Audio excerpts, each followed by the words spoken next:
Bonjour tout le monde. Hello everyone. We are a country that stands united in our effort to defeat a pandemic, to save lives, and to help each other make it to a better day. But yesterday, we were jolted from that common cause by the senseless violence and tragedy in Nova Scotia. A gunman claimed the lives of at least 18 people.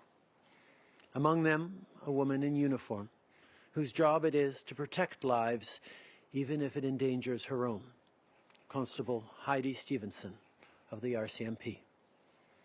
Constable Stevenson died protecting others.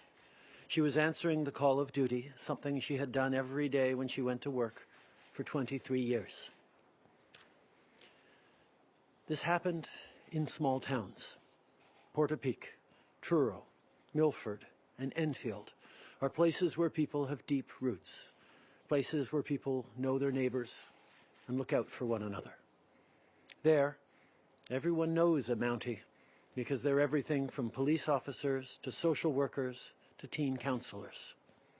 Now these communities are in mourning, and Canada is in mourning with them. To the grandparent who lost a child, to the children who lost a parent, to the neighbour who lost a friend, we are so sorry for your loss. Such a tragedy should have never occurred. Violence of any kind has no place in Canada. We stand with you and we grieve with you, and you can count on our government's full support during this incredibly painful time. Hier, au moins 18 personnes ont perdu la vie à la suite d'une fusillade survenue en Nouvelle-Écosse, plongeant des familles et leurs proches en deuil. Aux grands-parents qui ont perdu un enfant, aux enfants qui ont perdu un parent, aux voisins qui ont perdu des amis, mes pensées et les pensées de tous les Canadiens vous accompagnent. Une telle tragédie n'aurait jamais dû se produire. La violence n'a jamais sa place dans notre pays. Nous partageons votre deuil. Nous sommes de tout cœur avec vous alors que vous vivez des moments extrêmement douloureux. I also want to wish a full and speedy recovery to all those injured, including another RCMP officer. Canada is a vast and sweeping country, filled with long stretches of lonely roads, with unwavering courage and compassion. Our Royal Canadian Mounted Police patrol these roads to keep us safe, as they have for over 100 years.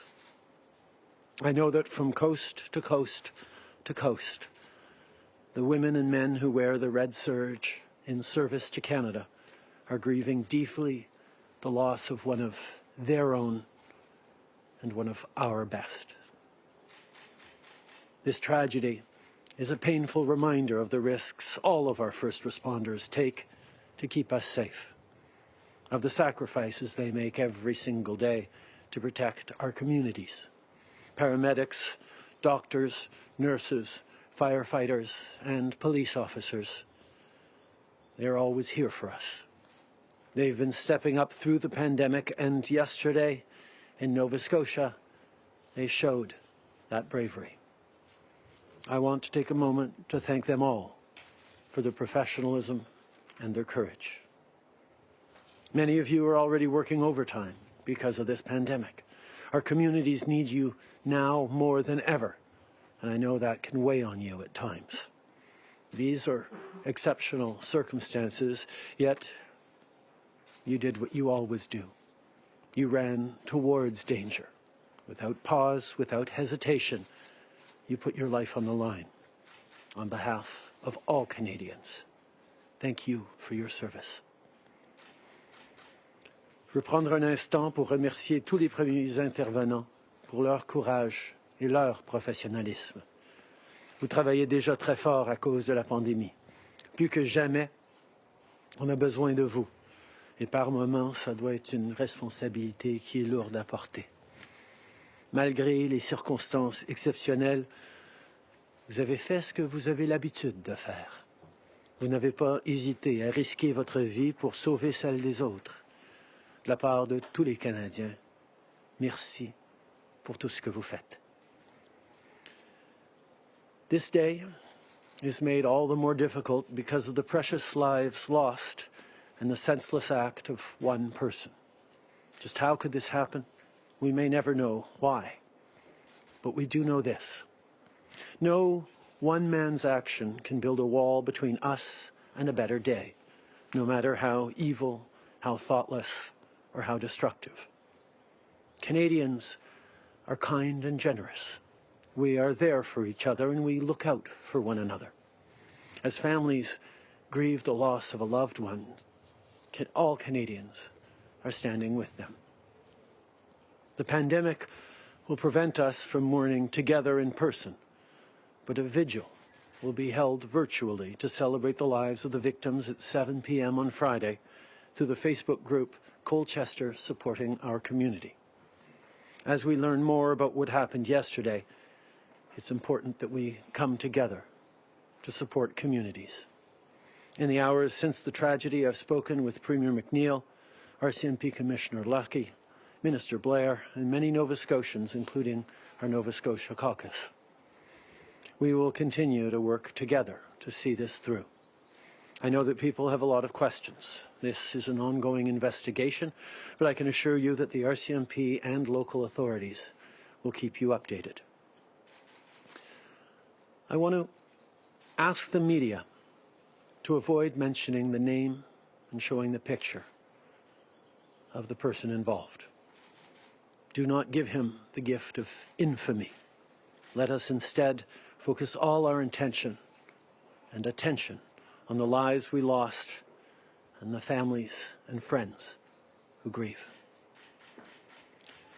Bien que la pandémie nous empêche de nous recueillir en personne, une vigile virtuelle aura lieu en ligne à 19 h vendredi sur le groupe Facebook Colchester Supporting Our Community. Ce sera l'occasion pour nous de célébrer la vie des victimes et d'être là pour leurs familles et leurs proches. J'espère que vous serez nombreux à vous joindre à nous. Alors qu'on cherche à comprendre ce qui s'est passé hier, on doit être là, les uns pour les autres. Depuis la tragédie, je me suis entretenu avec le Premier ministre McNeil, la commissaire de la GRC, Brenda Lucky, le ministre de la Sécurité publique, Bill Blair, et notre caucus de la Nouvelle-Écosse, entre autres. Nous allons continuer de travailler ensemble sur ce dossier.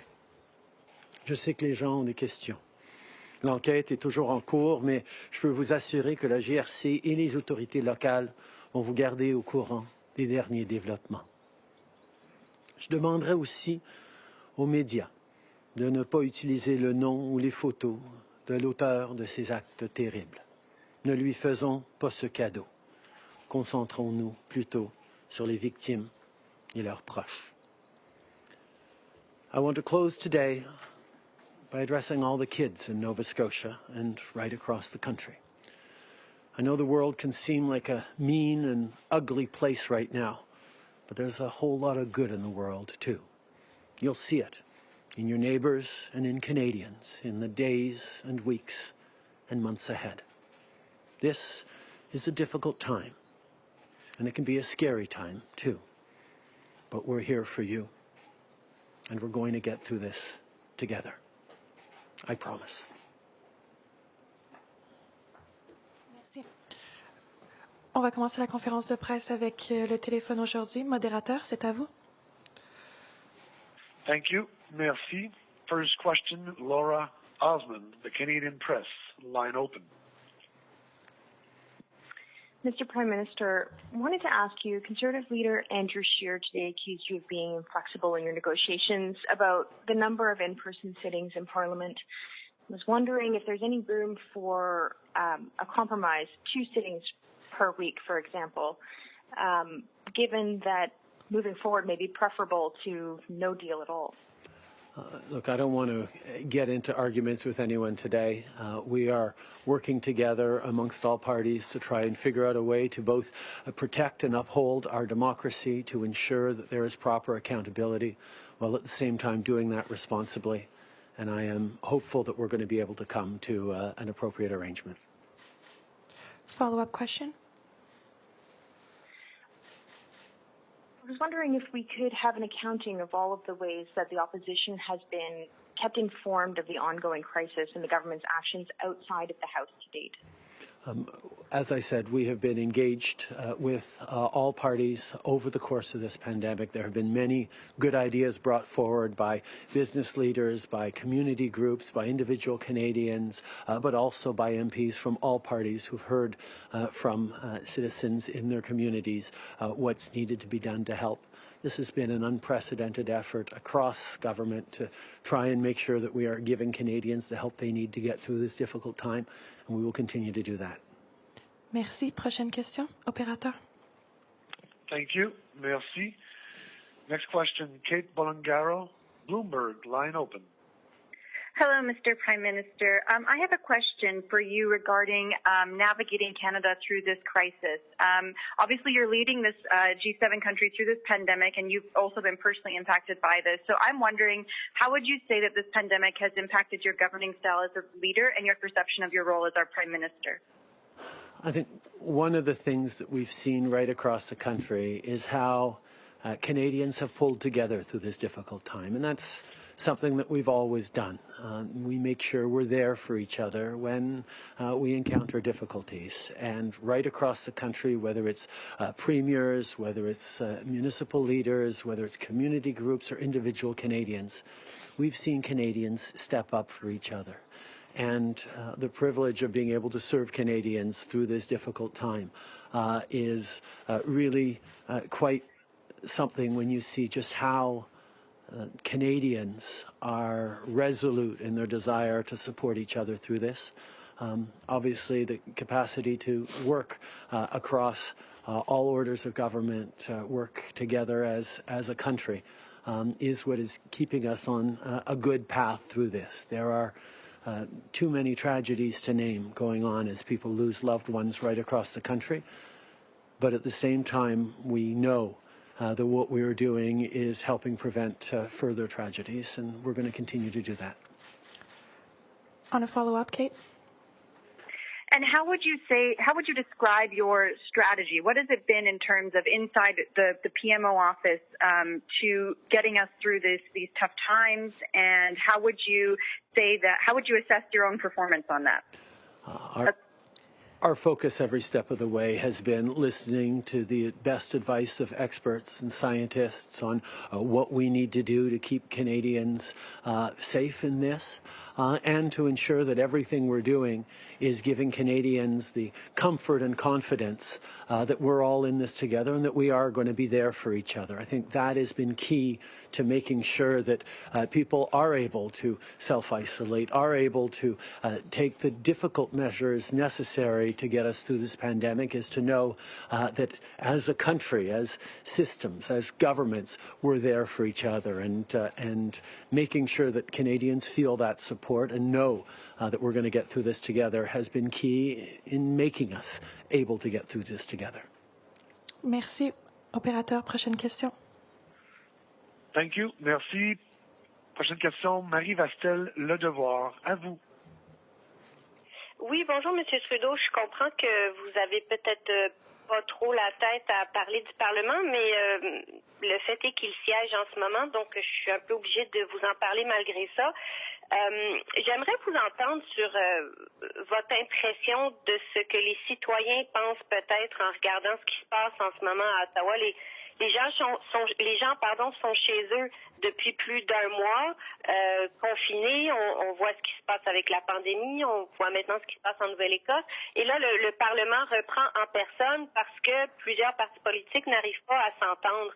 Qu'est-ce que vous pensez que les citoyens se disent aujourd'hui en regardant tout ça? Je pense que les citoyens comprennent que c'est important, pas malgré la crise, mais à cause de la crise, qu'on continue à défendre nos institutions, qu'on continue de siéger en tant que Parlement, mais de chercher des façons à le faire de façon responsable. C'est important de pouvoir continuer avec les questions, avec les mesures nécessaires pour aider les gens. Alors, on est en train de proposer des façons de travailler de façon constructive et responsable. les partis sont pour la plupart d'accord et je sais qu'on va avoir plus de discussions aujourd'hui pour pouvoir établir la marche à suivre et pour défendre nos principes et nos institutions démocratiques et pour s'assurer qu'on fait ça de façon responsable. En suivi, Marie? Ouais. Il y a certains partis qui accusent, ou un parti, en fait, le Bloc québécois, qui accuse les conservateurs de prendre en otage le Parlement. J'aimerais vous entendre sur cette caractérisation de la situation actuelle et j'aimerais aussi vous entendre sur cette idée de négociation, de compromis, dans l'optique où il y a un parti qui exige d'avoir 3 séances en personne par semaine. Si vous ne vous entendez pas, il y en aura 5 par semaine. Et c'est, semble-t-il, pire selon votre perspective à vous, alors que vous souhaiteriez qu'il n'y en ait presque pas pour respecter la distanciation sociale. Donc, est-ce que vous seriez pas mieux de négocier, de vous entendre sur 3 séances plutôt que d'être coincé avec 5 séances? Je ne veux pas m'immiscer dans des chicanes partisanes à ce niveau-là. Je pense que c'est pas quelque chose que les Canadiens veulent voir. Mais les Canadiens veulent savoir qu'on est en train de faire notre travail pour défendre nos institutions, pour continuer avec notre démocratie dans un moment de crise, dans une situation extrêmement importante, pour s'assurer qu'on pose les bonnes questions, qu'on donne les bonnes réponses. Donc, je suis très confiant qu'aujourd'hui, on va pouvoir s'entendre sur une approche qui va à la fois assurer la continuité de nos institutions parlementaires pendant ces moments difficiles, mais de le faire de façon responsable. Merci. Opérateur, dernière question au téléphone. Thank you. Merci. Prochaine question, Louis-Samuel Perron, La Presse. À vous. Oui, bonjour, Monsieur Trudeau. Est-ce que votre gouvernement va déposer un projet de loi pour resserrer le contrôle des armes à feu à la suite de la triste tuerie en Nouvelle-Écosse? Évidemment, il y a encore beaucoup de questions à se poser, à une enquête à poursuivre par rapport à exactement ce qui s'est passé en Nouvelle-Écosse et je ne veux pas tirer trop de conclusions là-dessus encore. Mais je peux souligner qu'on avait fait des engagements extrêmement clairs au niveau du resserrement du contrôle des armes à feu et on était à veille justement de présenter un projet de loi pour bannir les armes d'assaut dans notre pays. Et nous allons reprendre ces mesures importantes dès qu'on aura la chance dans la Chambre des communes, une fois qu'on sera passé à travers de la COVID-19. Question de suivi. Oui, au Québec, ce matin, les travailleurs de la construction sont retournés sur les chantiers résidentiels. Est-ce que votre gouvernement appuie cette mesure au Québec et à travers le pays pour le déconfinement? Je pense que c'est important que les différentes juridictions prennent leurs décisions dans leur champ de compétences. Je pense que c'est à chaque région, à chaque province d'évaluer qu'est-ce qu'il peut faire à quel moment. On essaie de coordonner sur la base de principes partagés à travers le pays. Mais les actions vont être différentes d'une place à l'autre. Mais ce que je peux souligner, c'est que, évidemment, c'est essentiel que, quelles que soient les décisions prises, la santé et la sécurité des travailleurs et des Canadiens pour empêcher la propagation de la COVID-19 soit la priorité dans toute reprise de quelque travail que ce soit. Morning, Prime Minister. Tom Perry, CBC. You've promised a ban on assault-style weapons. Given what we know about the shooting in Nova Scotia, could that have prevented these crimes? And if not, would you consider even tighter gun control measures? As we know, this is very much an ongoing investigation that's in its early stages in Nova Scotia right now, so I don't want to jump to conclusions or make characterizations about what happened until we get a full accounting from the authorities. But in regards to gun control, we took very serious commitments in the election campaign and have moved forward and are moving forward on them to ensure that we're strengthening gun control in this country. I can say that we were on the verge of introducing legislation to ban assault-style weapons across this country. It was interrupted when the pandemic caused Parliament to be suspended. but we have every intention of moving forward on that measure and potentially other measures when the Parliament returns. Would you approve of relaxing some physical distancing measures to allow the people in Nova Scotia to bury their loved ones properly? I think that's a reflection that communities, that the province, and that all of us are going to have. We understand how incredibly painful it is for families who've lost loved ones in Nova Scotia this past day, to imagine that they're not going to be able to see them off together as a community. But at the same time, there are thousands and thousands of Canadians across this country who've lost loved ones to COVID-19 over the past days, and others who've lost family members to cancer and to other causes, who haven't been able to gather, to mourn, to grieve, to attend funerals. This is something that we are dealing with right now that is heartbreak on top of other heartbreaks. And I know that everyone will be looking for ways to demonstrate their solidarity without putting further at risk communities, first responders, our health professionals, and our seniors. Okay. Je reconnais qu'il y a des gens qui ont perdu des êtres proches cette dernière journée en Nouvelle-Écosse. Mais on a aussi des gens qui ont perdu des membres de la famille, des amis, des parents pendant les dernières semaines à cause de la COVID-19 qui ont été empêchés de pouvoir se rassembler pour des funérailles, pour faire leur deuil ensemble. C'est une situation difficile, rendue encore plus difficile dans des moments de perte et de deuil. Nous devons de continuer à essayer d'être là, les uns pour les autres, dans les moments tragiques, tout en s'assurant qu'on n'est pas en train d'amener plus de risques pour nos êtres chers, pour nos voisins, pour les premiers répondants, pour nos travailleurs du système de santé.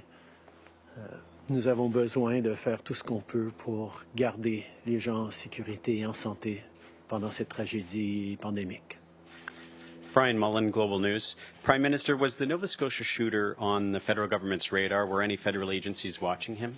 There are many questions that people are asking about what happened and how it happened, and that investigation is ongoing, and I can assure everyone that the RCMP will be sharing details as they can, as they choose in the coming days, and there will be many opportunities to talk more about these things once we have a clearer idea of the facts.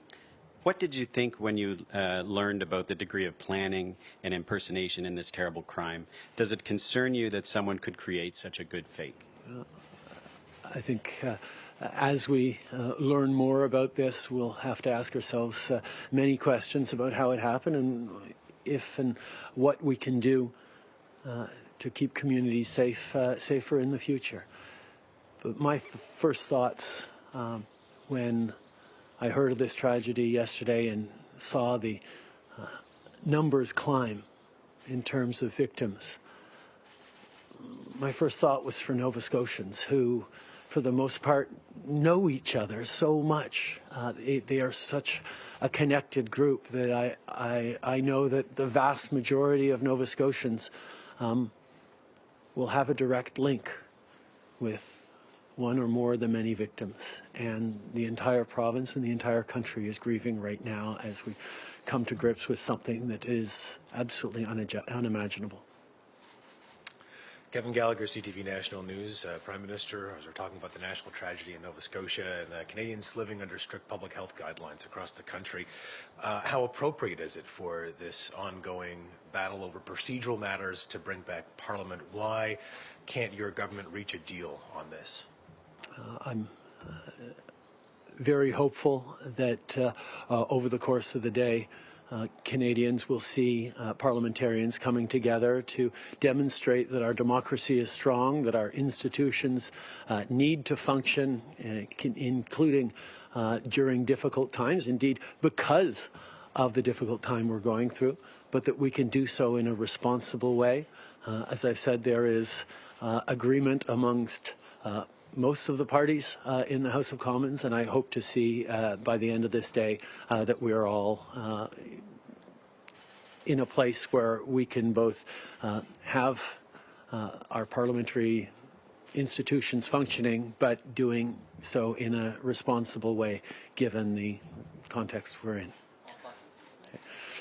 J'espère qu'on va se retrouver à la fin de la journée avec une façon d'assurer que oui, notre Parlement fonctionne, que notre démocratie est en santé, pas malgré la pandémie, mais à cause de la pandémie. Mais on va bien voir. On est dans une situation où on a l'accord de la plupart des parlementaires. On espère qu'on va trouver la bonne solution pour continuer à siéger de façon responsable, étant donné les circonstances. As a follow-up, what responsibility does your government take for not having this deal in place? I think it's all of our collective responsibility to do the best we can through this difficult situation. It is really important for me that we continue to uphold our democracy, our democratic principles, the principles of accountability, the ability to move forward with new legislation to help Canadians. That really matters. But it really matters that we do so responsibly. I'm pleased that we have agreement amongst most parties. And I'm hopeful that by the end of the day today, we'll have a clear path forward that will both defend our institutions and appreciate the context that we're in right now. Bonjour, M. Trudeau, Philippe Vincent Foisy de Radio-Canada. Je comprends qu'il y a des questions qui vont se poser encore longtemps avec l'enquête sur ce qui se passe en Nouvelle-Écosse. Je ne veux pas vous poser la question spécifiquement sur la Nouvelle-Écosse, mais sur le Canada de façon générale. Comment ça se fait qu'en 2020, on a encore des fusillades et des tueries de masse comme ça? Je pense que c'est une situation tragique qui nous rappelle que malheureusement, il y a encore de la violence faite avec des armes à feu dans notre pays. On a pris des mesures pour renforcer le contrôle des armes à feu, mais on doit en faire plus. On s'est engagé à en faire plus et on va en faire plus. On a besoin d'assurer que les Canadiens puissent vivre en sécurité dans leur communauté over the coming weeks. I think we will look at opportunities to do just that. Merci beaucoup. C'est ce qui m'a fait à la conférence de presse d'aujourd'hui. Merci tout le monde.